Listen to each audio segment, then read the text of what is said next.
You're listening to How I Met Your Monster, a podcast that explores the introductions to your favorite movie monsters. My name's Zach. I'm Danny. And I'm Casey. And together we dive into the world of horror to find out how filmmakers have introduced us to our favorite monsters time and time again. This is How I Met Your Monster. Boss, you opened it. We came. I met him 15 years ago. I was told there was nothing left. Explorers in the further regions of experience. Demons to some, angels to others. Call you Meatloaf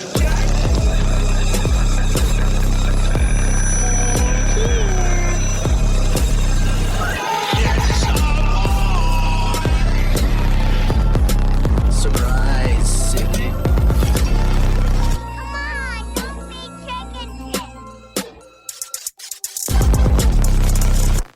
Thank you for joining us on a brand new episode of How I Met Your Monster. This is the third and final installment of our Goofball Sequel series, and what a finale it is. This is only part 2 of a 4-part series. Oh my God, there's more. Well, I didn't know that. It should have fucking stopped at 2. 2 probably shouldn't even be in existence. Danny, I know you don't like to be critical. You don't like to criticize on this show, but our featured movie of today, House 2, it should not exist. It is. Hey, let's give it the respect it deserves. It is House 2, the second story, which is House a great 2, the title, second story. It is a good title. It is a good title. So this was probably one of the most jumbled movies I've ever seen. Like, wait, you don't like movies that are promoted as horror sequels but turn into westerns with here's the ghosts thing. and caterpillar dogs? Okay, the caterpillar dogs, definitely my favorite part. Yeah, pterodactyls, yeah. So it was very, like, confusing, okay? I felt like, last week we talked about Army of Darkness, which is, like, a horror comedy, but, it's comedy. Yeah. So, like, they did that right, and then, like, watching this movie where it was supposed to be really funny, but absolutely not one single joke landed in this movie. Yeah. I couldn't. I will say the funniest bit for me was, and I'm jumping way ahead, but the fact that Gramps, who seems like this really sort of important character in the story, sort of resigns himself to just literally just sitting around. And there's this whole moment that takes, it's about like a 10-minute. It's not a scene. It's just sort of a sequence of events. And every time he pops up, he just keeps checking in, being like, "Hey, where's that beer?" Yeah. And then he comes back. He's like, "Don't forget the beer." It's like funny, but at the same time, you're like, wait a minute, you have a lot to offer. I feel like, yeah, but you're not. Yeah, we'll get to it because. And I do want to take a step back. And I said this movie should not exist. That was a little too far. This is a great, like, kids movie. No. Yeah, which makes sense because the last time I saw this, I was a kid. Well, it was co-written by Fred Dekker. Yeah. And so... Well, story credit at the very least. Oh, story credit? He didn't... Okay. I thought he wrote the screenplay. I could be wrong, but I'm pretty sure it was just story credit. Just story credit. Okay. But he did create the Monster Squad, which is a fun kids horror movie. Monster Squad's great. So this kind of, it is nowhere near on par with Monster Squad. But you could... It has a squad of monsters, but you could fit this in with like a group of like, here's a handful of horror movies that kids could watch. I don't even call them horror movies. Here is a handful of... It's a genre film, I think, undeniably. Whether or not I think it's rooted in the idea and concept of horror, but it kind of abandons that genre.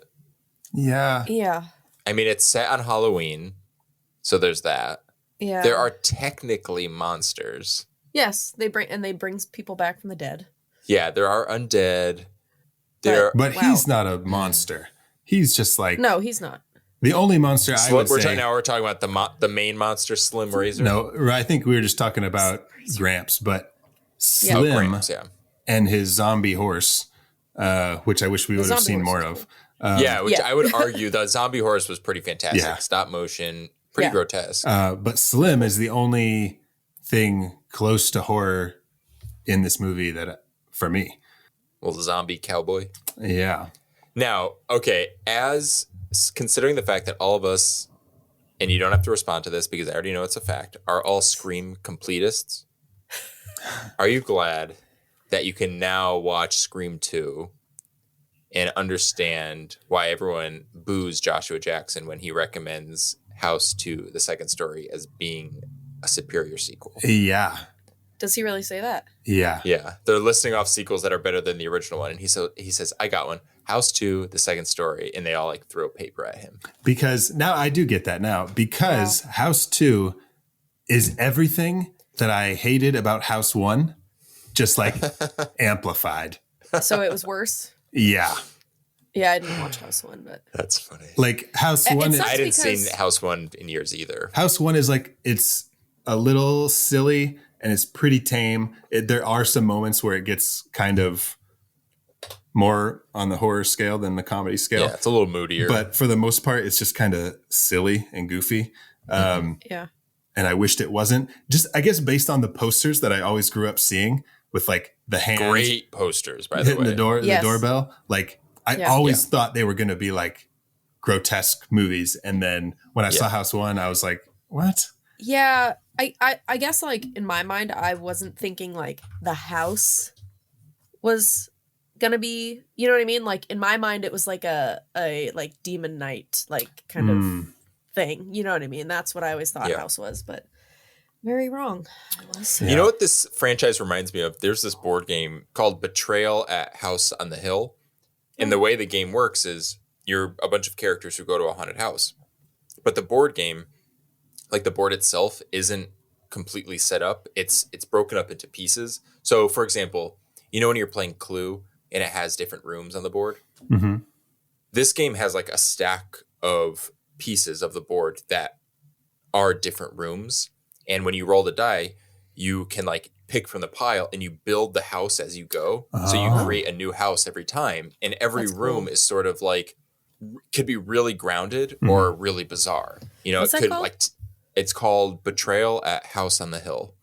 And I feel like that's what this movie is trying to be, where it's like, look at this house. On the outside, it's the spooky, gothic, you know, kind of classic horror movie haunted house. But on the inside, it's this living, breathing thing that could sort of be anything. You know, you could walk through a door and be transported to a different world, which on paper could be really scary. And in like a board game seems to be very effective. Yeah. This game But the looks awesome. translation to the screen is just, it just doesn't work here.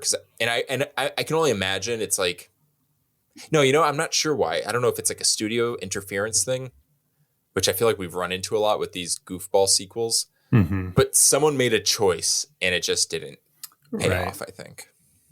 Which is, I think, all the more frustrating because the concept could be so strong. There's a lot of potential. It could be. Yeah, like with the house being like... There's things that I want to say, but I'll wait. Because I promised that I would take notes. And it was very, very, very, very hard for me to do with this movie. But I did it. I did it.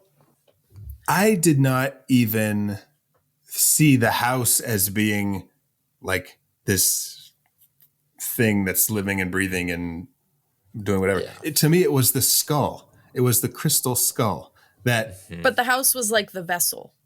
You know what I mean? Like that skull had to be in the fireplace. In that. And the house. But to your point, to be fair, Zach, it's not clearly established. It is not. Because the emphasis isn't on that. The emphasis is on the skull. When he first walks in, it's like the beginning of the movie. He first walks in, they have opened the door and it's like cobwebs everywhere. He goes right to the fireplace and he's like, something's missing. Like, what? Oh, dude. The exposition in this movie is like comical, like cartoon level. My favorite. He'll literally like be looking at pictures and he's like, well, that's my grandfather. That's my great-great-grandfather. We have the same name. Yeah, like he's talking to us. Exactly.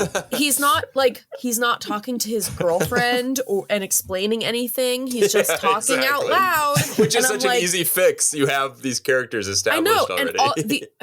And her phone call literally is just to her manager at the record companies, so that we know that she works at a record company. Like, they couldn't establish that in some other way. Yeah. There are characters in this movie that they set up that could, like, foundation screenwriting kind of rules could be used to play such bigger roles to help move the story along, and they're just sort of abandoned. Mm-hmm. Like Rochelle, I was like, Rochelle she's the I guess ex-girlfriend that he had who makes Kate jealous, and Kate and Bill Maher jealous.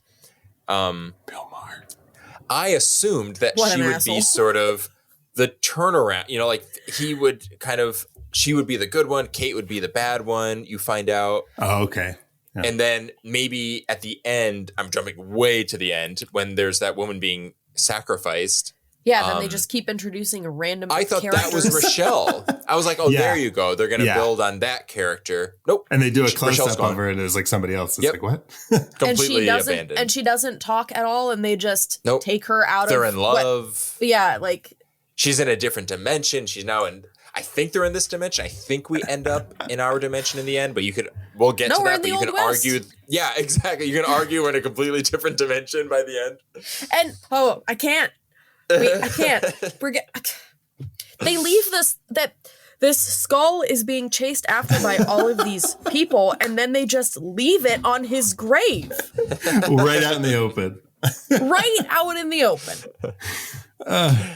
It's a crystal skull. You've established from the beginning that it should be shattered by the end. It was in front of your faces on top of the fireplace mantle, and you fucking dummies lost it 3 times, and now you're just going to leave it outside?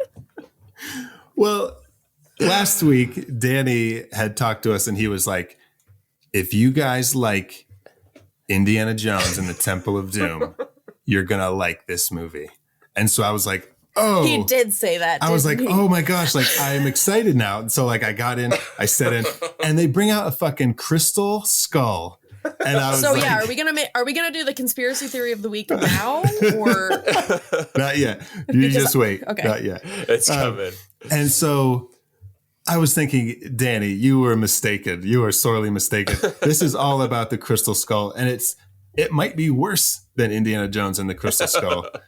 Might be. But then when they do go to that other dimension through the wall, and they're sacrificing that girl, and they crawl up to the thing, and they're like right at the edge looking That's over. Where my childhood memory was the coming back.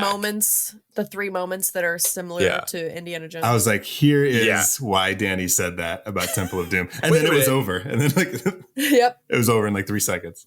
Is this movie referencing all of the Indiana Jones movies? Because before Crystal Skull even existed. I don't know how it could have predicted Crystal Skull. Yeah, because you have Crystal Skull, you've got the Temple of Doom scene. It ends with them riding off into the West like Last Crusade. You could argue, for argument's sake, they ride off. Okay, if they're in the desert, I guess that's something. I think you have a better shot. If we can find a Raiders reference, I think you have a better shot instead of saying they ride off into the sunset. Something to do with Jesse and Gramps. For a second, I was like, who's Jesse? I forgot that's the main character, literally. There are literally 2 characters named Jesse. No, but that's a good point. Yeah. But Gramps is the Sean Connery of the House franchise. Yeah. I don't know what the reference is there, but I think it's better than riding off into the quote-unquote sunset. Oh, good Lord. Oh, the Raiders reference was when that big giant boulder starts rolling down the stairs and they're running after it, or they're running. That happens? Yeah, you don't remember that? No. When he goes up to that room that's like the jungle, and there's like that idol sitting on the thing, and he's got like a bag of sand, and he kind of just like. You're such a kind of. Fuck off. He kind of like sifts some through his fingers to see if it's. I'm like, right no way did I blank that out. And then he switches it, and the boulder comes down, and it rolls. I believed him. It rolls on those banisters that are made out of like giant concrete blocks. Is that right before Jacques starts the plane? Yeah. My Raiders reference will be the big giant warrior guy who comes out of the jungle door, and he's the guy from the plane fight. Yep. Okay, that's it. Ladies and gentlemen and everyone, and we did it. Bow. Yeah, Finn. That dude, like, he had to have been a wrestler, or like in or like who a was that serial guy? killer or something. Like, not in the movie, but whoever plays that guy had to have been a wrestler. He was warrior number 1. But you guys do know that who he does battle with, right? Did you notice? Who? In the gorilla suit? Oh, Kane Hodder. Yes. Yeah. That was fun. The third Friday the 13th reference in this movie. There was a gorilla suit? Yeah, the first being Sean S. Cunningham produced it. Mm-hmm. Of course, he's the producer and director of the first Friday the 13th. I think, is it the same composer? Actor. Yeah. Oh my God. Is it Harry Manfredini? Yeah. Are you serious? Is it really him? I think so. I will lose my mind. Music by Harry Manfredini. Oh, is this a Friday the 13th sequel? It is time. I'm going to say yes. For the How I Met Your Monster conspiracy theory of the week. Hit it. Telling me that NASA is going to kill the President of the United States with an earthquake. Not exactly the kind of thing a Secret Service agent can, like, just throw himself on top of. The whole Vietnam War was fought over a bet. Howard Hughes lost to Aristotle Onassis. This is the third issue this year. Conspiracy theory. The theory of the week, the conspiracy theory of the week is that House 2, the second story, is part of the Friday the 13th franchise. Okay, we got to move on. We got to move on from that bit. None of our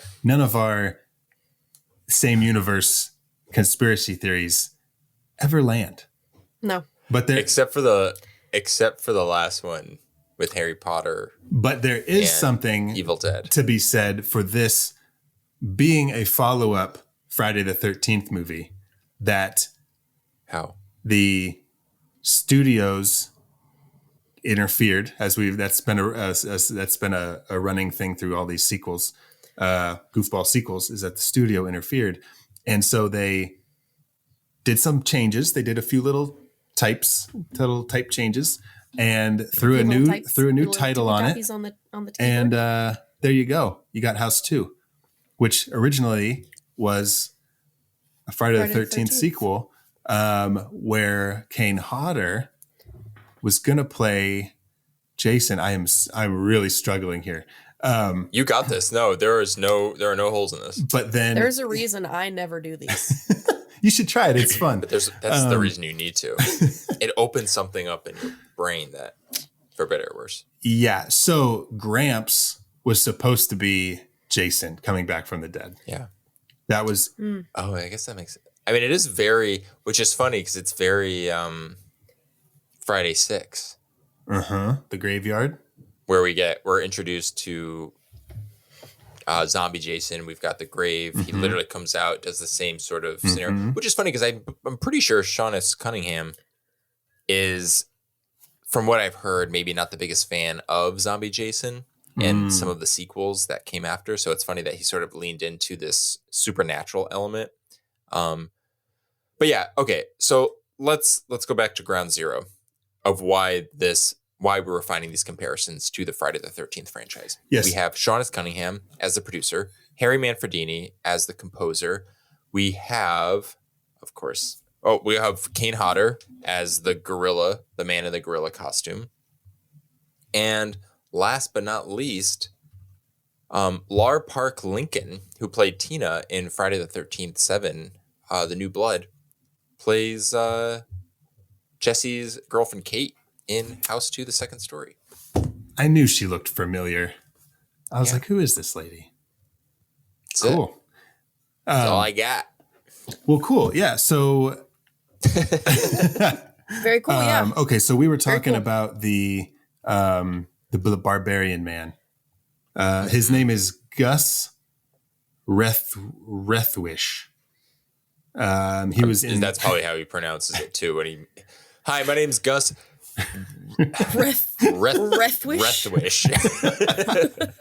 Sir, did you there a question mark in your name? Ruthwish?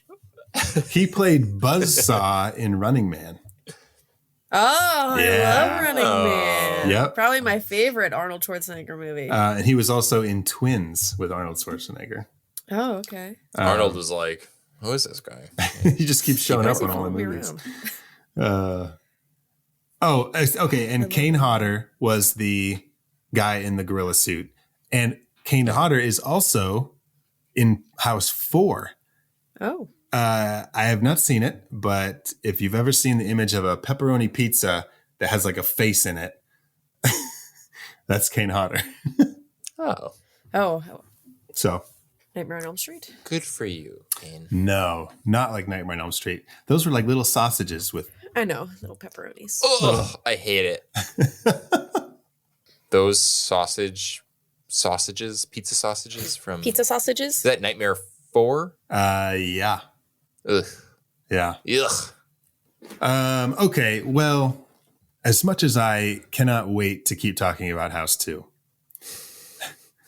I want to hear if there's anything good you guys have watched recently. I don't have anything. Is that the name of the movie? Yeah, no, I didn't watch anything. It's this new thriller called I don't have anything. I don't have anything. I also have not watched anything horror related. I've just been continuing my James Bond marathon, aka my Bondathon. The last time we spoke, I was about to start Live and Let Die. I have now watched Live and Let Die. I have just finished GoldenEye. So I watched quite a bit. I went through all of Roger Moore, Timothy Dalton. Oh my, yeah. And I've just started Pierce Brosnan. Good. Does he have 3? 4. He's got GoldenEye, Tomorrow Never Dies. Yep. The other one is, don't tell me. You got this. World of Tomorrow. Is The world is never World enough. is- The world is over. The world not enough. not enough. It's not enough. The world is not enough. And there's a 4th one. Mm-hmm. What is it? Die Another Day. Oh, 2002. Madonna did the song. Oh. I guess I I'll think die I'll die another another day. day. Oh, I think I'll die. I don't know another that. day. It's a terrible song. Terrible. It's so funny as I've been. So the reason why I started and I'm sure everyone who's listening who's into horror is so happy that I'm going off into this like James Bond tangent. But the reason why I'm doing it actually is because I'm a really big fan of the With Gourley and Russ podcast. Oh, yeah. Which is all about horror movies. So I'm going to plug another podcast. If anyone here is listening to this and loves horror movies and loves people who love horror movies talking about horror movies, listen to With Gourley and Rust with Matt Gourley and Paul Rust. But through that, I've like fallen in love with those two. Not literally. That'd be insane. Or have I? But Matt Gourley is kind of known for having this other podcast that he started about 10 years ago called James Bonding. So anyways, through finding them through that podcast, I've learned to appreciate their taste in movies, which made me want to listen to more of their podcasts.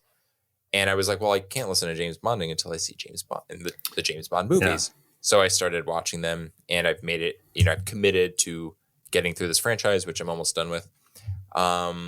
So yeah, I guess that's the horror link. Danny, I have a question for you. What's up?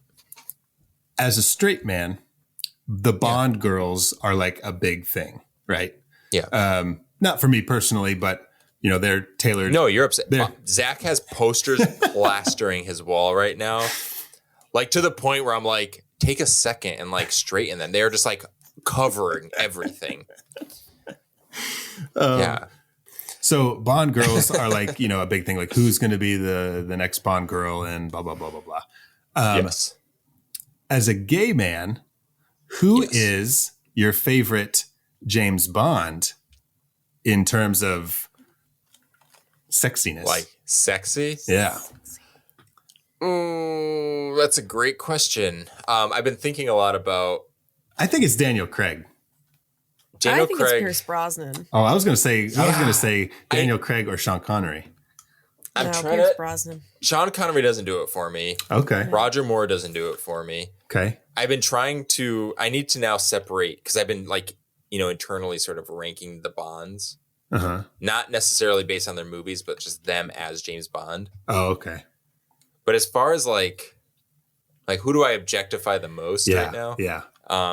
George Lazenby. What's his name? No, I would. Yeah, I don't even know what he looks him, like. He was fine. It's funny. I've gotten a lot of like people either seem to love him because he's the outlier with the one movie, or some people are just like, he's not great. Gotcha. I'm in that category. I'm not going to judge the guy, but like I didn't care for the movie, didn't care for that James Bond. It was sort of hit or miss for me. No to Sean Connery, no to Roger Moore. Timothy Dalton, if he was like 10 years younger than he was in the movie. Not to say he's old, but just in terms of like my type. Yeah, so it's between Pierce and Daniel. Ooh. I'm going to say Daniel Craig. There you go. Yeah, I have a thing for lighter hair. I've noticed. I never noticed. I never knew that was a thing until I looked at like all of my past relationships. So yeah, Daniel Craig. Okay. Daniel Craig. Yeah. Okay. There's that. I would bond with him.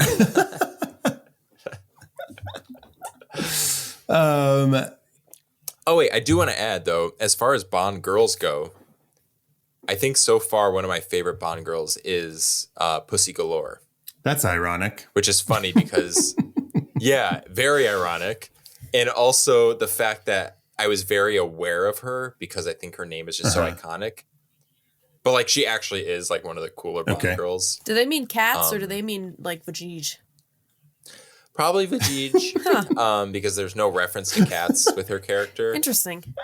They just... Yeah, she's just like, I'm Pussy Galore, and he's like, Pussy.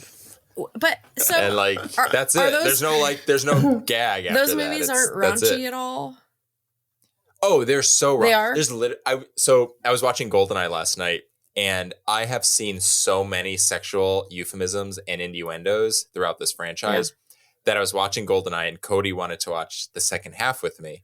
So there's a scene where James is in a tank, and he's just like plowing through the streets, and he's destroying everything to like save this girl that he's working with.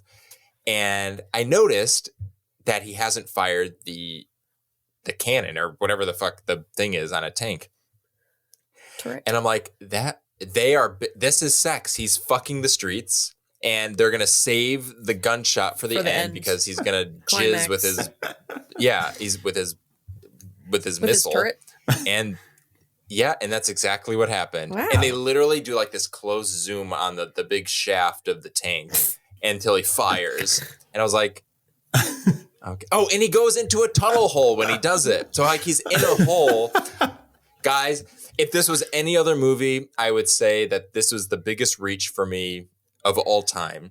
But after watching all of these movies consecutively and the fact that they do not shy away from these things whatsoever, I think I get a pass for quote unquote reading too much. Are there like 25 of these movies? I think exactly 25. I think No Time to Die was 25. That is fucking crazy. Yeah, because Die Another Day was 20, and then you have Casino Royale, Quantum of Solace, Skyfall, Spectre, No Time to Die. So what? So wow, that's so many. That is so many movies. So many. Jeez. Like I had to like mentally just like ever look at them as the individual Bonds. Mm. Because otherwise it would just feel too big. So I was like, okay, I'm in the Roger Moore era. There's there's 7 movies. Yeah. Jesus. I'm in Timothy Dalton. There's 2 movies. Loser. Timothy Dalton only did 2? Yeah, apparently, because I thought he was actually a really good Bond. His first one, The Living Daylights, was really entertaining. I thought License to Kill it felt like a TV movie, honestly. I feel bad saying that. It just felt like a downgrade. And apparently he opted out. They wanted to sign him on for like a really long contract. And he was like, I don't know if I want to do that. Yeah. So, yeah, that was that. Zach, have you watched anything? No, I didn't watch anything. Just been busy with work. Yeah. So unfortunately, that only leaves us with House 2 to talk about. Which isn't really even a horror movie either. So much for a horror podcast. Are you guys ready to meet our wannabe monster? Yeah. Yeah.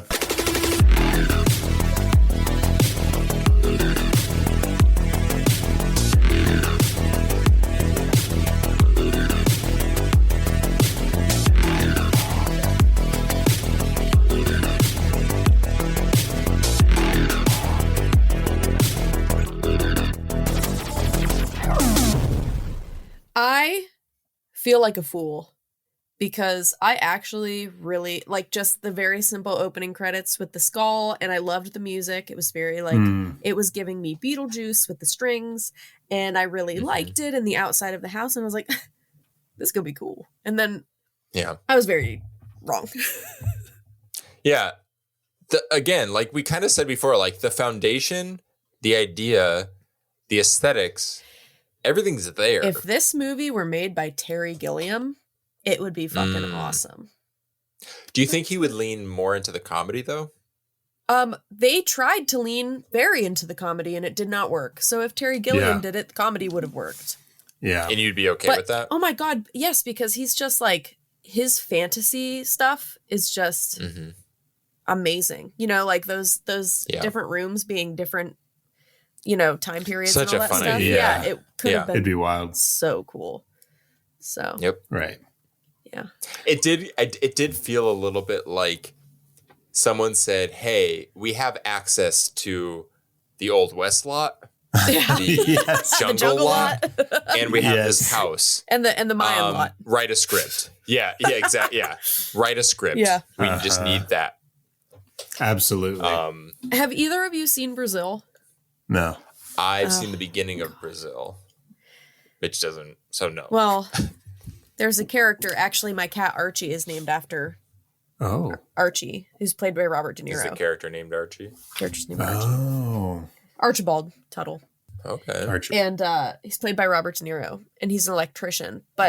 So like the electrician in this movie, that's what made me kind of think of Terry Gilliam. Was that he was very like John Ratzenberger, the best part of House 2, the second story. But he was the electrician's last adventurer, which was kind of like in Brazil, this like fantasy movie where Robert De Niro is like kind of on the run.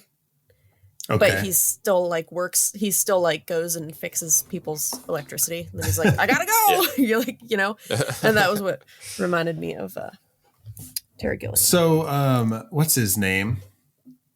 Who's the guy who's in who's the electrician? John Ratzenberger. John Ratzenberger. The other guy from Cheers, because he was on Cheers. The other guy from Cheers is in House 1. Huh. Oh yeah. He's just John is the mailman. Okay.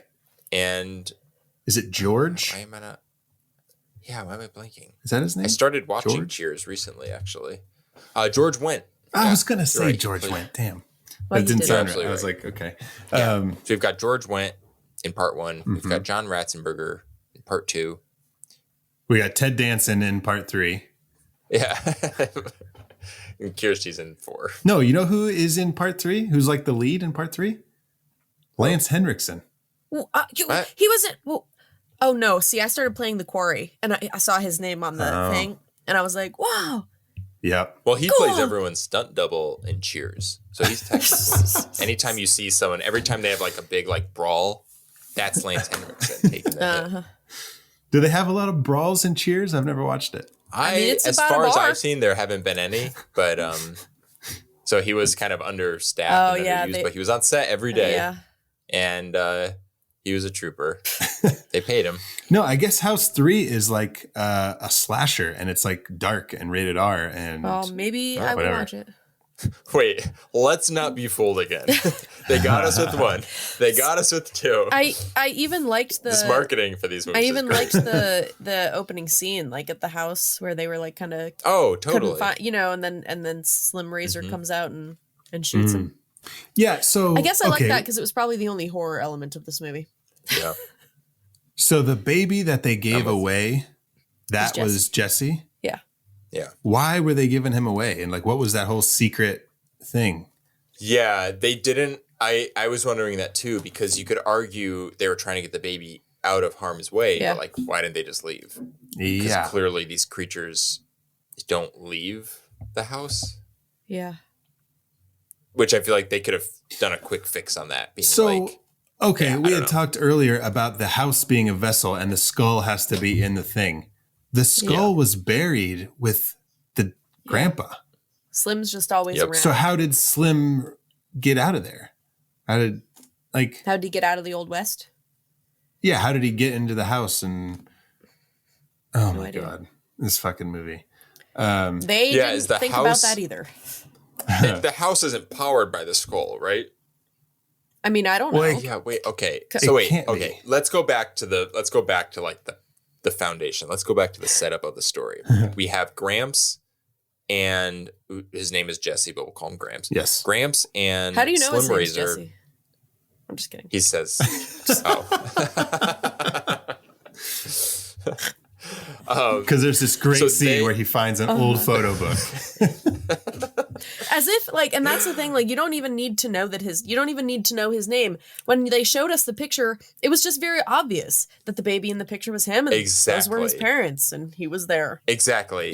Visual storytelling. Yeah, it's so normal. And okay, so Gramps and Slim Razor, I think they said 1860, were partners, and they were on the hunt for the elusive crystal skull, not unlike Indiana Jones and his illegitimate son and ex-girlfriend and ex-mentor, played by John Hurt, which is irrelevant.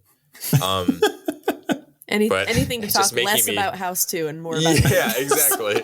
I'm just like, oh wow, the better days of cinema with Indiana Jones and the Kingdom of the Crystal Skull. But, Can we just talk about Indiana Jones and the Crystal Skull from now on? I mean, for the we rest literally of, for the could, rest of because this episode. It's the same story if you think about it. But yeah, they're basically on a hunt for the Crystal Skull, which is supposed to give them all the powers of the universe and eternal life. But they get into a scuffle because they can't. That I'm not sure, they couldn't decide who. Yeah, I guess only one person can take advantage of the powers of the skull, which is interesting because Slim Razor is still somehow alive without the skull. Well, that's the thing. It also makes Gramps sort of a bad guy because although he does say that Slim shot first. Yeah, he does like a little Han Solo edit, Star Wars edit, where he's like, "But he shot me first." They can also, in the wrong hands, it can be used for evil, he said. Okay. So. But wait, where does the house... Okay, so that's the subplot in the backstory of the Crystal Skull, which has its own powers.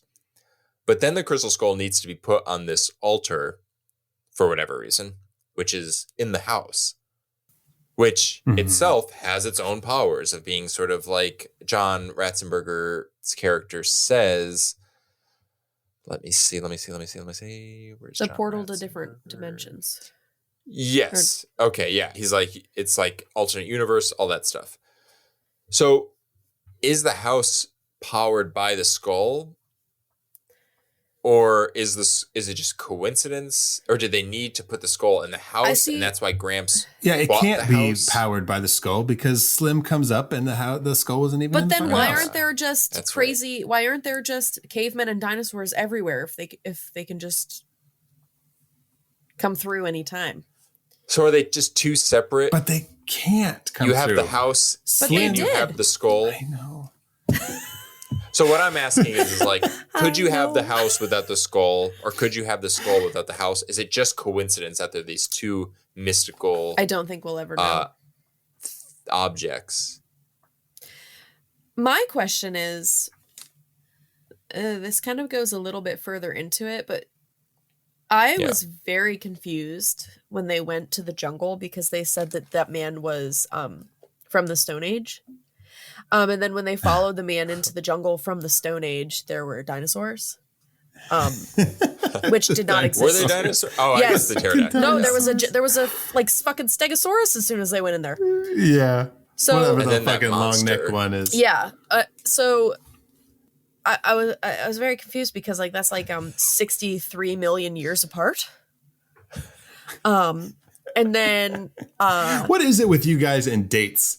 You guys fucking knew when the medieval times were when I Ash from love last history. episode was like 1300. But I only know this. I would say it's 65 million because of the teaser trailer for Jurassic Park. When he's like, an adventure. No, but I said there's 63 million. Oh, no. Wait a Yes, second. okay. 65 million years ago, the dinosaurs were around, but Yes. you only knew that because of the Jurassic Park trailer. Yeah. But listen, Teaser trailer. because Teaser trailer. I said they're 63 million years apart because the Stone Age was about 2.5 million years ago. Okay. And So you actually are like legit. yeah. You're giving us that 2 million year gap. So that yeah, actually exactly. is facts. And then another thing that I didn't understand was that like, they were from the Old West, which is, you know, like yes. the 1800s, very early 1900s. But for some reason, they had all of this Aztec stuff that was like from 300 years before that. So it's not connecting why Gramps was buried with all of this he wasn't an Aztec, so why was he buried like an Aztec? Oh, that's a great point. He had like the mask on. Yeah. I did not even think about. I think my brain was just in so many other places. Jesse was reading and he was like, "Oh, it says that they buried the Aztecs with all of their gold and blah blah blah." And then he digs up his grandpa but he wasn't right. He wasn't Aztec. See, this is where the movie could have benefited from. I think it wanted from to a be historian like this on cute, set? funny. Yeah. But even just like story wise, I think it wanted to be this like funny, cute adventure with like its toes dipped in the horror genre, where I think it could have been this really fascinating story of like them not figuring out so much like the whole hunt for the skull was pointless and irrelevant. I would have loved them having to figure out like, why was Gramps there? What is his connection to the house? What is the house? Like, what is the foundation of the house? Yeah. And the bad guy could have been like this evil, it could have been very Ghostbustery, where it's like an evil entity that sort of created this space that in order to destroy the space, you need to destroy the entity. And like, but they kind of just scattered. They put too many eggs in the not even eggs. They put in like things that shouldn't have been in the egg basket to begin with. Yeah. Skulls.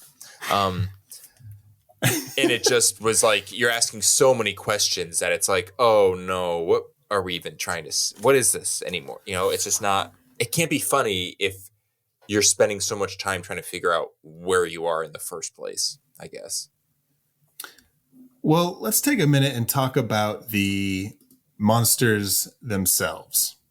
Yes. An important thing for this podcast. We've really spiraled. Quote unquote monsters. Designed by Chris Wallace. Okay. Mm-hmm.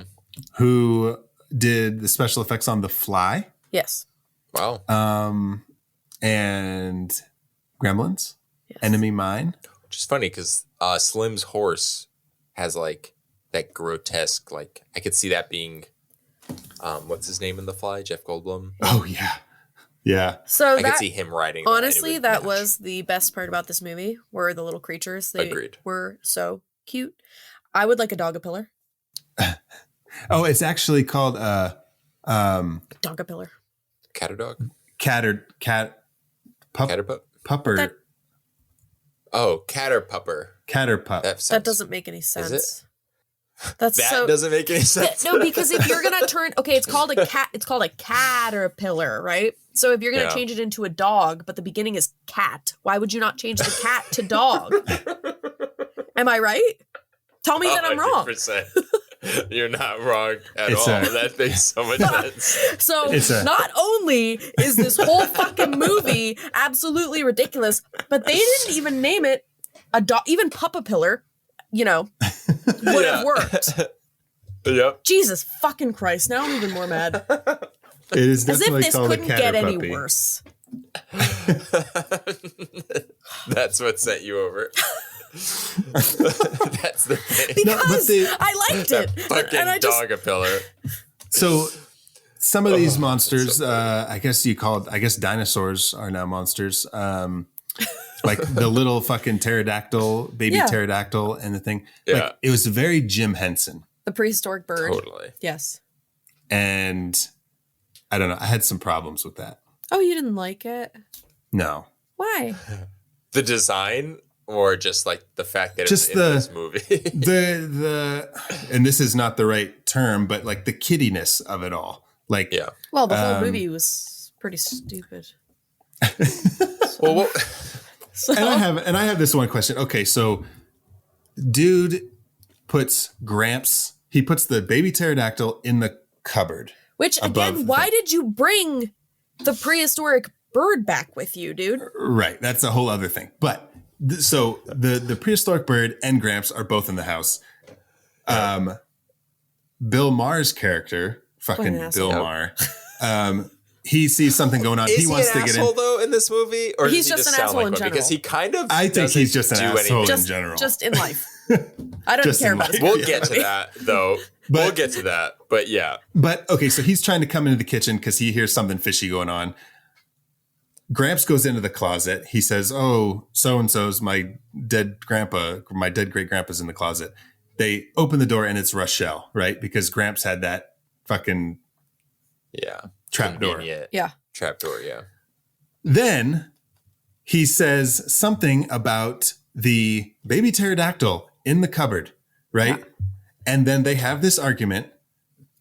Bill Maher and dude's Kate. ex-girlfriend, Kate, just leave and they're pissed and they've given up. And he's just like, ugh. So as soon as they leave, as soon as they fucking leave the room, he opens the door and like the bird is in the cabinet with the skull in its mouth. And he like says something to the bird and then shuts the door again and doesn't like call them back to be like, Yeah. hey, here's the fucking bird. It's such like a not movie lying. scene.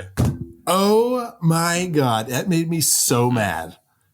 And Yep. I should not have gotten that worked up about this movie. I But just got did. Well, upset that's about why- the name of the caterpillar. So. Well, that's why I feel like Kate has every right to be mad at Jesse in this movie. If you look at it from her perspective, her boss is like, "Hey, I just saw your boyfriend cheating on you." I mean, not really. So Rochelle kissed why- him and then he pushed her away.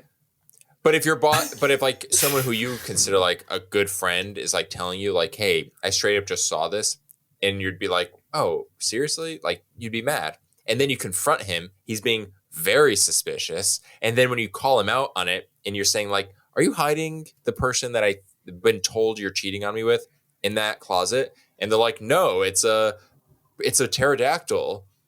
And then they open it and it's the girl that you were supposedly cheating on. Kay has every right to be like, "You're an asshole. I'm out of here." Yeah. Now, Bill Maher is being a douche nozzle in this because clearly Rochelle was coming on to Jesse. Jesse was kind of pushing her away. Bill Maher just But wants from to Kate's fuck Kate. perspective, Mm-hmm. yeah, Kate has that. Do I think they underused that character and they could have had a nice little arc and done something creative? Totally. But Yeah. yeah, Kate is the hero of this movie. Oh, God. She's set up as the villain, but she's just trying to make a living. She's on the job even when like she's not on the clock. Yeah. You know, she sees a friend pops up. She's like, "You can sing? I'm signing you. I got to call my boss." Like she's like on it. All I could think about was Back to the Future during that scene. It's like, it's your cousin, Marvin Berry. You know that new sound you've been looking for? Well, listen to this. That's exactly what she did. She like picked up the phone. She's like, I found what you're looking for. Yeah, what was even the name of her group? I can't even. I don't know. Honestly, I didn't process anything. I don't know anybody's name in this movie besides Jesse and Kate. Yeah. Jesse, Kate, Bill. Bill Maher's name Gramps. is Bill. No, that's just how I remember him as. Charlie was the only other. Bozo the Death Clown. He called Who? himself Bozo the Death Clown. Did he? Yeah. That- Because when Bill Maher came in, I missed that one. they were like, they had a little like scuff because he didn't realize who he was. And he's like, Yeah. who is this? Bozo the Clown? He said, Bozo the Death Clown. It was He's so like, Where that, did that landed, right, guys? yeah. Where did That that totally party hit, come killed. from? Huh? Where did party? that party Yeah, come so- from? Charlie last The minute threw a Halloween Halloween party. party. Yeah, Yes. Charlie. But who fucking decorated? True. Where'd all the people come The from? 'Cause- guest, Zach. Haven't you ever been to an impromptu Halloween party? The guest. They knew were it. like, they were downstairs listening to Gramps tell these stories. They heard one little noise and they go upstairs and the house is filled with people. And they didn't hear a noise until then?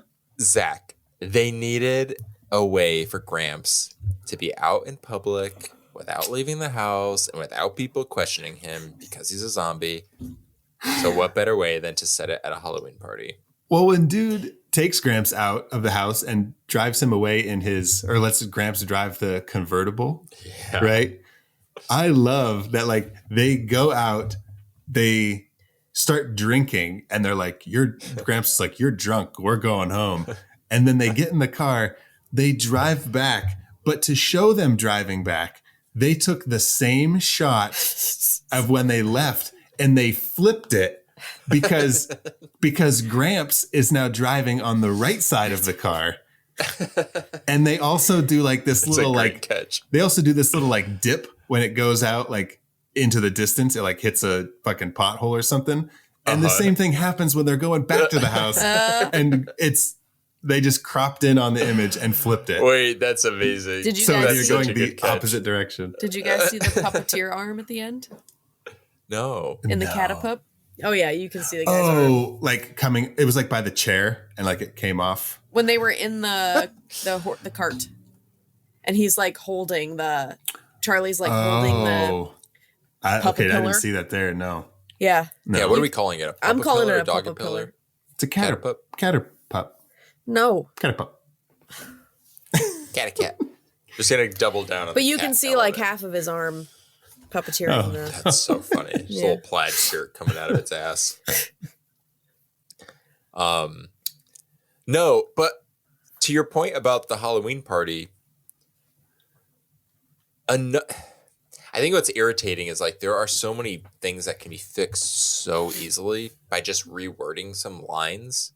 Okay. Where when he says, "Oh, I decided to throw a Halloween party for you," all they had to do was set that up beforehand, being like, "We're hosting this really elaborate Halloween party," and then later just have him go, "I completely forgot. What are we going to do about Gramps?" You know, have like an "oh shit" moment rather than a "wait, what did you do? You post behind my back and you what?" It's just, guys, just like reestablish it with one line. That's it. Charlie was a piece of shit anyway. So. And why was he there? He showed up with his girlfriend. Because he showed up with his girlfriend to try to get her seen by Kate. Oh, so it was specifically for that. Oh yeah, it was fucking. And it worked. So, okay, so he did a great job though. Because when everyone they kind of wins, set it up, you know, about it. they turned the music up, and then he was like watching for Kate to come through, and then he's like, "Oh, she's coming," and he like runs back. And I'm not gonna lie, that seems shady, but Charlie and his girlfriend benefited. Kate benefited because she seemed to be looking for a new client.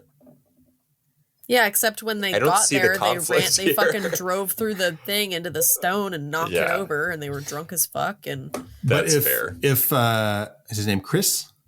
Charlie. But if Charlie, let's call him Chris. If Charlie never showed up, we know what you mean. They probably wouldn't go dig up Gramps. Yeah. But Slim may have gotten them anyway because he got his parents somehow. That's true. Yeah. We don't have enough details. That's the thing is like what prompted There's no details. Slim There's not a to come single after the detail. Parents. It almost seemed like it almost seemed like Slim specifically wanted the baby because they were getting rid of the baby. But for some reason the parents felt like they needed to stay. He said, "Where's the skull?" And they said, "I don't know," and then he shot him. No, I know. Like that's what we're told, but the way the scene plays out makes us believe that getting rid of the baby was important and staying behind was important. Well, neither of which are true. So getting rid of the baby was important so that they could age Jesse by 25 years so he could go back. Staying was important so that Slim Razor could come and kill them in the very beginning. Exactly. Yeah. When all you needed to do was just have it set up where it's their first interaction with Slim Razor and the baby doesn't die. I don't even know. Like hide the baby. The baby doesn't get shot by Slim Razor because he can't answer where the crystal is or not.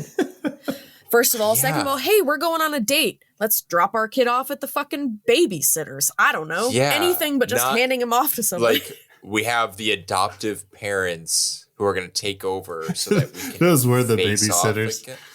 That's Maybe like that happens every time they like go on a date. Like it's always like, oh my God, you have to take him. And she's like crying and she's like, oh my God. I would say that maybe those were just maybe they were just giving the baby up, giving Jesse up for adoption. But also that's not how adoption works either. So well, it wasn't. It's not like, just a drive through. It was very shady what was going on. Like these people are like, this is like the who black are these market mysterious of adoption. people? Yeah. Except for that. Well, that's there's a they're documentary setting about up. that. Is there really? Oh yeah, about a doctor that was giving babies away out the back door. Yeah. Yeah. No. That's Yeah. fucked up. Yeah. How do you even like? I don't remember the details of it. How does that happen for the parent? They're just like sitting there, like, "Where's my baby?" Well, no, I think it might be parents that give their children up for adoption, but then no, because I remember that the parents found them years later. Ugh. Ugh. Yucky. Yeah, that's gross. So it was about this time in my notes where I wrote, what the fuck is this movie? Which is funny because I feel like we haven't really established what the movie is from the get-go. Don't know. So maybe we can like have a little moment where we maybe this never is do. the moment where we have a little establishing line. Okay. Go ahead and tell us what this movie's about, Danny. Oh. See? Okay. House 2, the second yes. story, according to IMDb. Yeah. The new owner of a sinister house, Barely. gets involved with reanimated corpses and demons searching for an ancient Aztec skull with magic powers. Danny, are like demons? I have notes. No demons. I didn't see any No demons. Sinister? Sinister house, that's a stretch.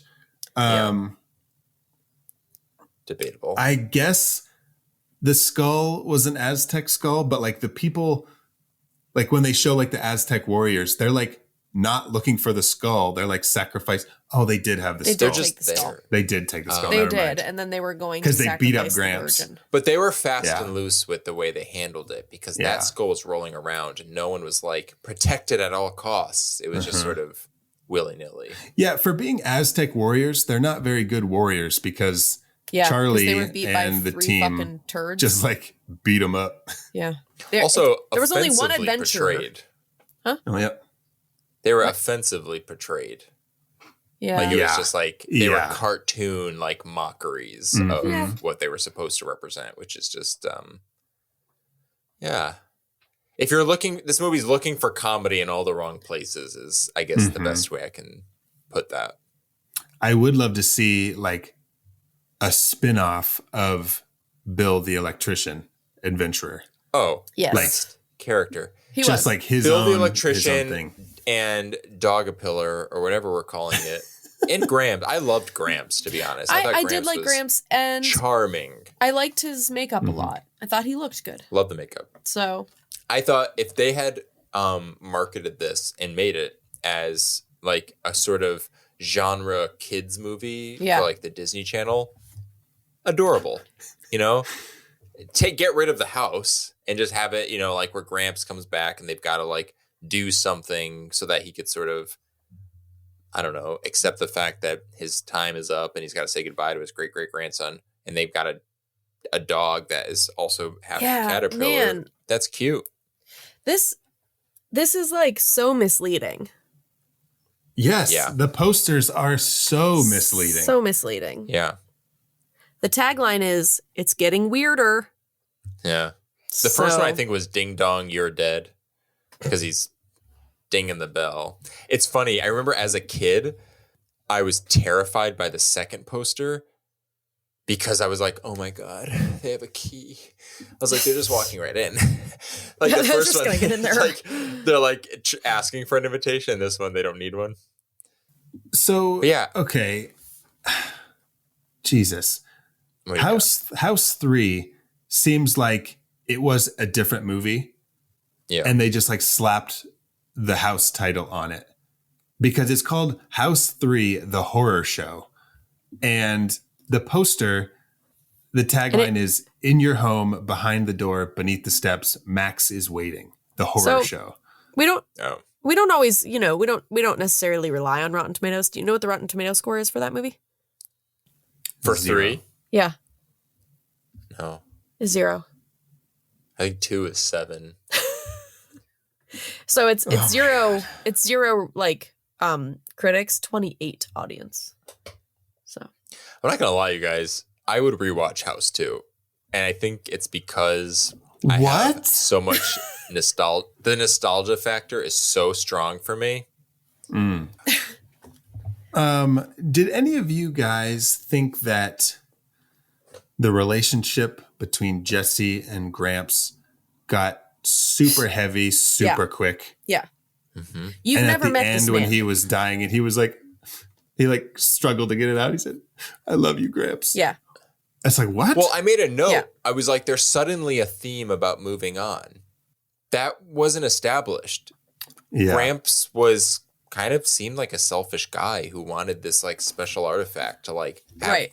world domination and, eternal life. And then Gramps has this whole moment where he's like, I just need to like let it go. Like Yeah. he has his whole moment where he's like, you know what? I did want this stuff. I need to just like pass on. Like my time is done. I Yeah. got to meet my great grandson. How cool is that? Like, Yeah. and then right after that, Jesse's literally says to him, he's like, Gramps, you need to hold on. Hold on. Were you not listening to him? He literally just went on a whole monologue about how it's time to move on. Like, let the man die. But that Like, makes they were just weren't. Nothing on this script is on the same page. No. Neither are these two characters during this like kind of emotionally pivotal moment. That makes everything that happened in the movie completely irrelevant. Mm-hmm. Right? Because then why did they fight a fucking Stone Age man and the fucking whatever, like why did they do all of those things if he was just going to let himself die after 2 days anyway? Yep.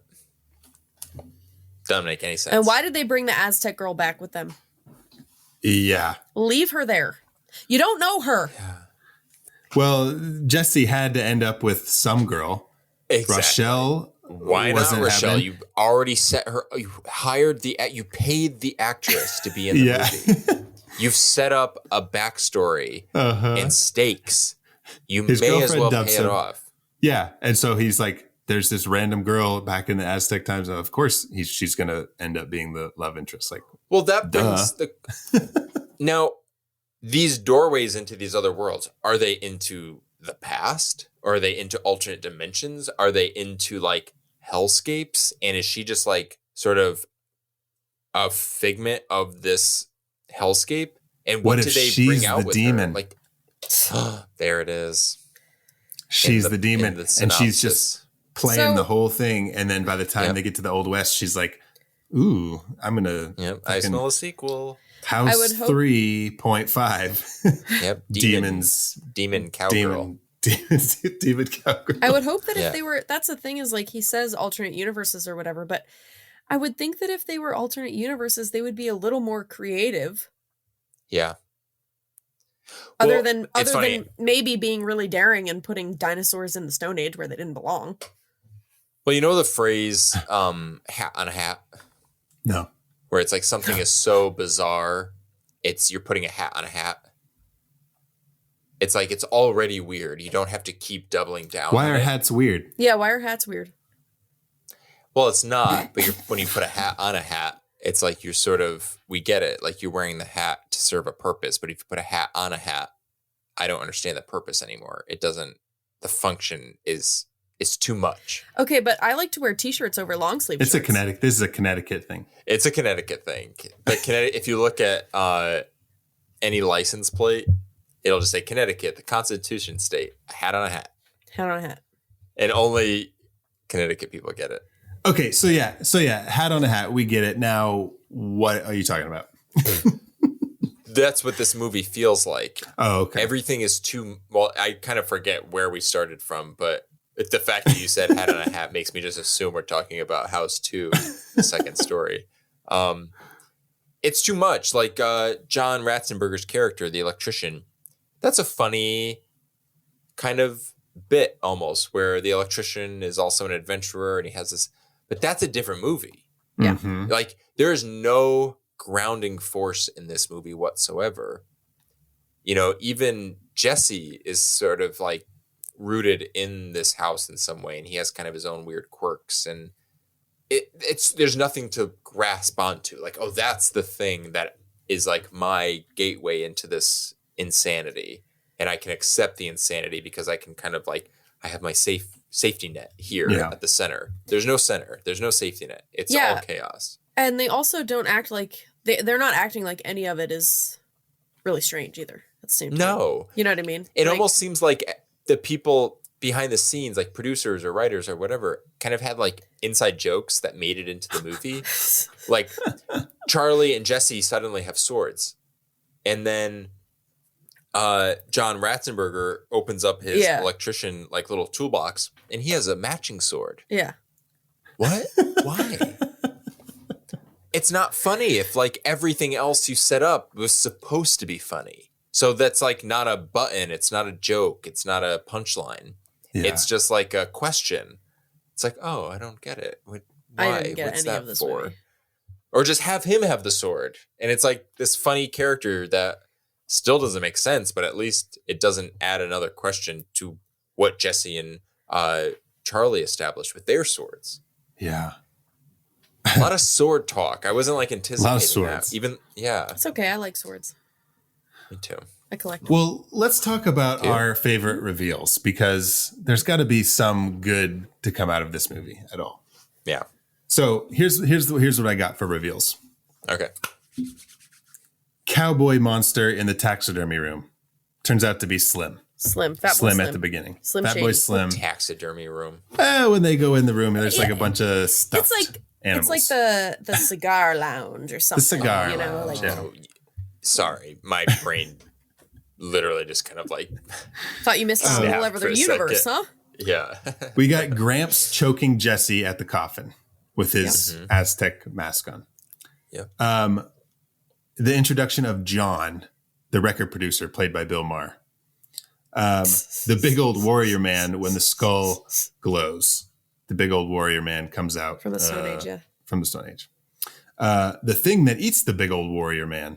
That was like the fucking only monster in this movie. The baby pterodactyl in the nest, which I guess is sort of a monster. It starts to like snap at him after he climbs that big tree. He brings him to dinner. Right around that time, we get the Caterpup. Sorry, Casey. The guys who beat up Gramps, the Aztec warriors who beat up Gramps.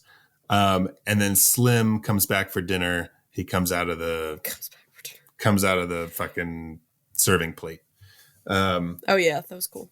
So, what was your favorite reveal? My favorite reveal was Slim Razor in the very beginning because it was the only part of the movie I liked. Yeah, that's fair. My favorite reveal was that big monster that eats the big old warrior man. Yeah, that was good. And I wish there was more of that. But yeah.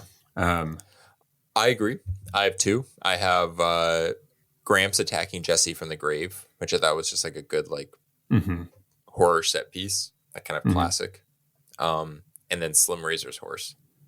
The horse. Really cool. Yeah. Yeah, I would. Yep. Maybe I'm gonna just go with Slim Razor's horse because Slim is kind of like the lead baddie. Yeah. So it's kind of like an extension of him.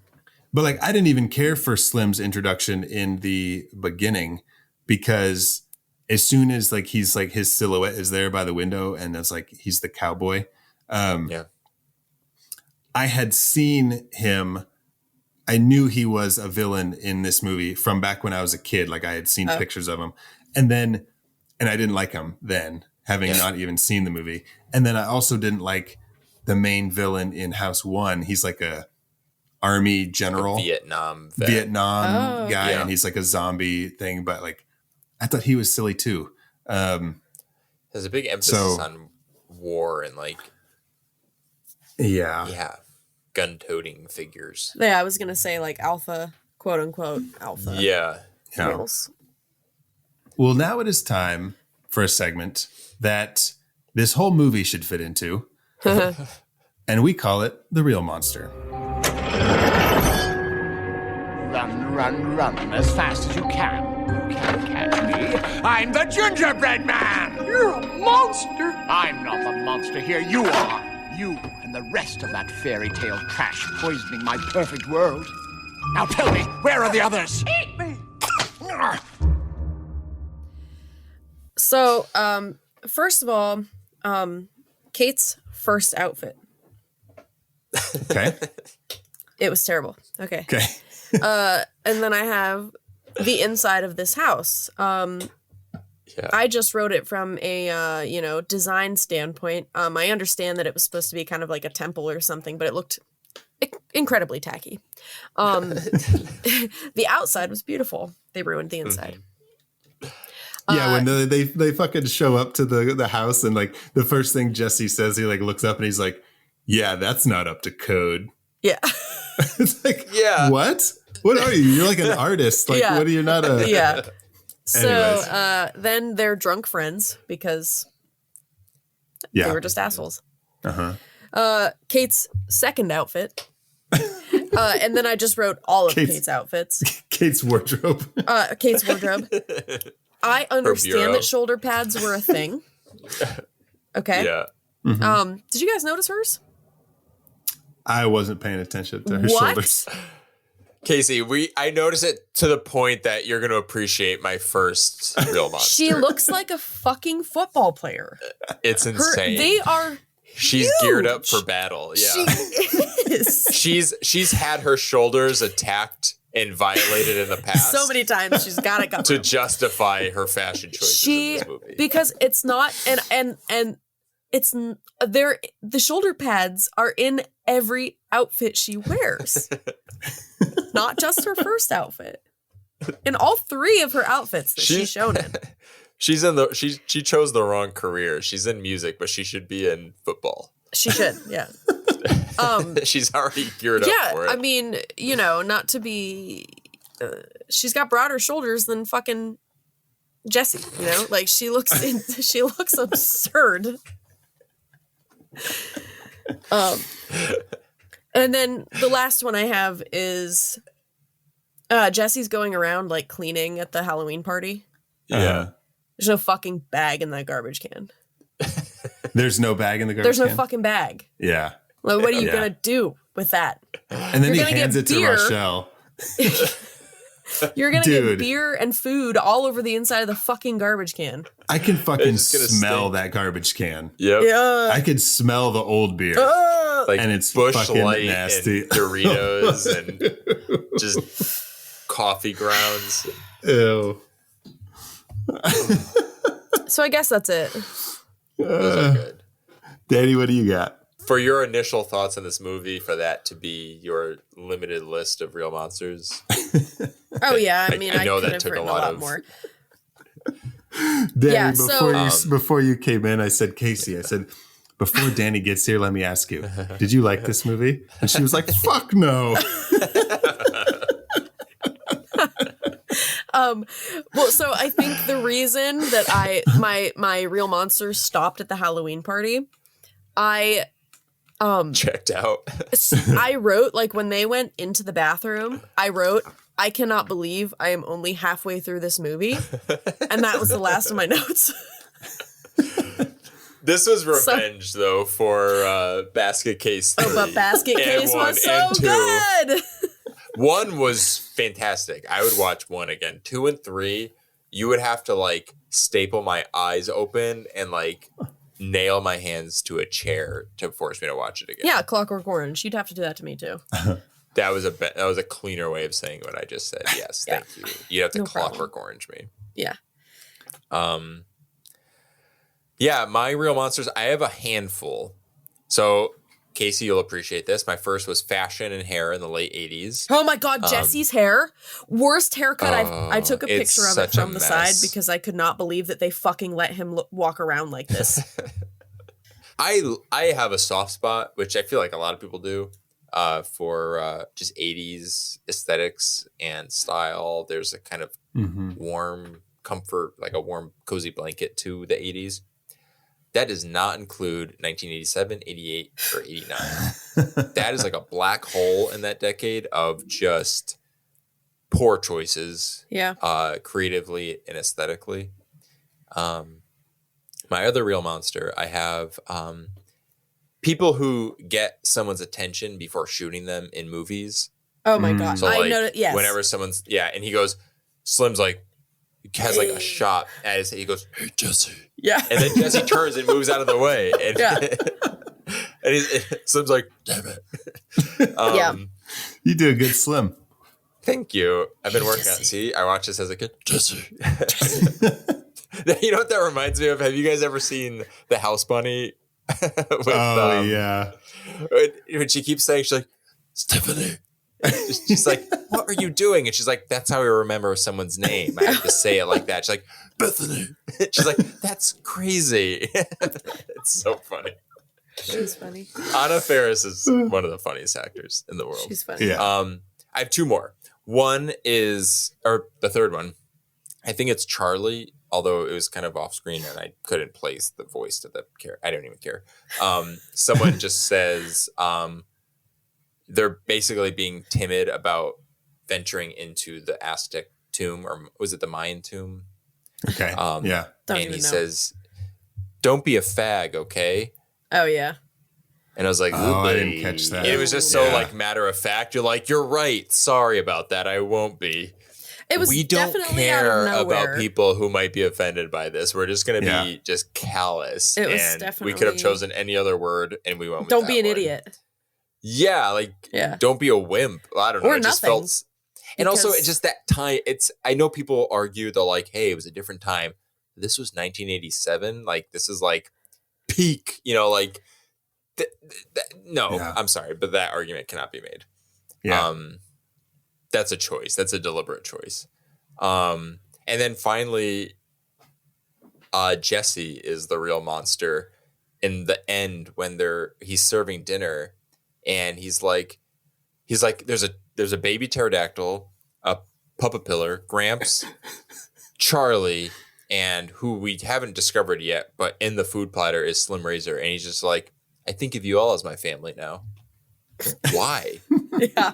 You met most of them 10 minutes ago. Yeah. You've somehow like procured this like You literally only giant know one of them. feast. Yeah, and you don't even like him. He wasn't invited, and you wanted him to leave. And his only connection to you is through your now ex-girlfriend who thinks you cheated on. Who she thinks cheated on. Oh my God. This movie has completely destroyed my brain. I'm not even going to try to like I'm not going to try to find my footing. So fashion in the hair in the late 80s, Slim Razor for calling out Jesse's name, people who throw out gay slurs like it doesn't matter, and Jesse for really goofing up his relationships and really committing himself to people and creatures despite not really knowing them. Yeah, very strange. Yeah, he jumps into a relationship fucking head first. So he doesn't even like dip in the shallow end. He just goes to the deep end and he's jumps. like, "You're my family, right?" Like, whoa. Even the pterodactyl's like, "Hey, let's take it easy. Wait I just met you." My real monster is Bill Maher. I was gonna say Bill Maher just because he's an asshole. He is an asshole. Yeah. I Bill Maher's saw him live do like a stand-up thing and years ago. And it was pretty funny. But now like seeing clips from his show on like TikTok and stuff, there's just like highlights from his show. And he's just like such, and I hate to use this word, but he acts like such a fucking boomer. Yeah. Right. Where he wants to be edgy and kind of like hip. I'm hip, but like I'll tell you how I'll like straight talk like how it is. But then he goes on these rants where he's just like kind of a fucking tool. Yeah. And I'm like, okay, I'm done with you, guy. I'm done with you, Zach, guy. I agree with you 100%. I used to be a huge Bill Maher fan. Mm-hmm. I would watch a show every week. I listened to, if I couldn't catch his episodes, I would listen to it as in like podcast form. Loved it. Loved his guests. Loved his sounds, for lack of a better term, real talk with people. But yeah, like over the past few years, he just took a turn. Yeah, and he recently went on this whole big thing about they were talking about trans people and gender identity, and I forget exactly the details, but he was going off and he was talking about like how it's not okay now for white men to say certain things, and we like it's not fair for us anymore. And it's like, okay, guy, like. No, you're You still totally- the most priprileged person in America. You're still Don't the most worry. privileged person. Yeah. What are you? Yeah. Right. And I was like, What is shut so up. hard for you? You fucking. God forbid you have this different perspective on people who don't fit in your mold. Like, sorry. Right. What is so hard about that? And I was just like, that's when I was just like, okay, I'm done. with Yeah. you. So Bill Maher is my real monster. I also did have the house decor and the like the design when I saw that fucking banister. But you just and want to stuff move like on. that. But, You're like, fuck this. so that's it. That's all we have. Thank goodness. That's enough. for House 2. Yeah. And I don't want to talk about it anymore. So one of these days, Zach and I are going to be having a conversation, and he's going to be like, and we'll just have coincidentally have purchased houses at the same time. And he's going to be like, hey, Danny, I bought a house. And I'll be like, I got a house too. And he's going to be like, and it'll be like the Kill Bill music was like, because he just heard House 2. Yeah, And he's going to PTSD. murder me. Yep. Yeah. But no, if you want to chime in, listeners, if you want to chime in and talk to us about any other movie on the planet, we'll be glad to. But I'm telling you, this movie is for the Scream franchise completists. You cannot be a Scream fan if you have never seen House 2, The Second Story. And I'm just putting it out there. It is directly referenced. It is written in the script. But it was very wrong. Delivered by none other than Joshua Jackson. And I love Joshua Jackson. Joshua Jackson. Yeah. Joshua I'm Jackson. Joshua Jackson.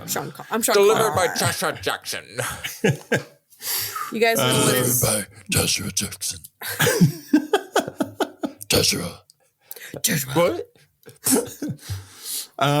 Okay, so guys, what's next for us? Ooh, we have big news. yeah, I have. We are closing the book on Goofball sequels are done. on this Sequels is series. over. Bye-bye. So we just watched 3 really silly movies. Which I think we You might even needed. say goofy. I think Yeah. we needed after You the, two, the perhaps. darkness that we had. I still need it. Well, I have chosen to do Yes, this our is Casey's worst choice. fears. It's not Biggest necessarily fears. Sorry, I have chosen to do our biggest Casey? fears. It is not. It is not necessarily a horror subgenre, but it's something that I thought would be interesting if each of us picked a movie based on one of our biggest fears. We did pick yeah. horror movies, so. So Zach is up first, and his is arachnophobia, and then I don't like the spiders. he doesn't like Yeah, the Zach. spiders. I like spiders. It's funny because I once was hanging out with Zach, and I just poured like this, just as like as a goof, I poured this whole like bucket of poisonous spiders all over Zach, and he was like freaking out, and I was Oh like, my God. Zach, Chill. they're spiders. Yeah. Just chill. So and then my movie will be up next, and that's Backcountry because I'm terrified of bears. And then Danny chose Devil for claustrophobia. Dude, if you were eaten by a bear in the style of like Pinocchio getting eaten by the whale, right? Yeah. You're eaten by a bear and you're like living in his stomach, but it's like kind of cramped and there's a fucking spider in there with you just like hanging out in the corner. That's like Dude, all 3 of our fears together. All 3 of them put together. There's got to Well, be it's a funny. movie like Sometimes that. that's worse when the spider like isn't moving and he's just like sitting there and you're just like, fuck you. I know you're just waiting. I was like, oh, I should look up some of the actual phobias. And then it hit me. I was like, well, the first one's easy. Arachnophobia. Yeah. Mine is easy. Claustrophobia. And then But bears. I didn't know what the fear of bear. Do you know it off the top of your head? I don't remember it because it's absolutely insane. Arachnophobia. Acutiphobia. Acutiphobia. Acutiphobia. You have Where are you from, Scotland? Oh, I was thinking more like, would it be, no. What? If you had the chance to change your fate, would ya? Wait, that's a bear movie. Yes, Brave, yeah. Wait, are you so afraid God. of bears that you had to watch a movie called Brave about overcoming a fear of bears? So and then I learned how to do actually- the accent and quoted it?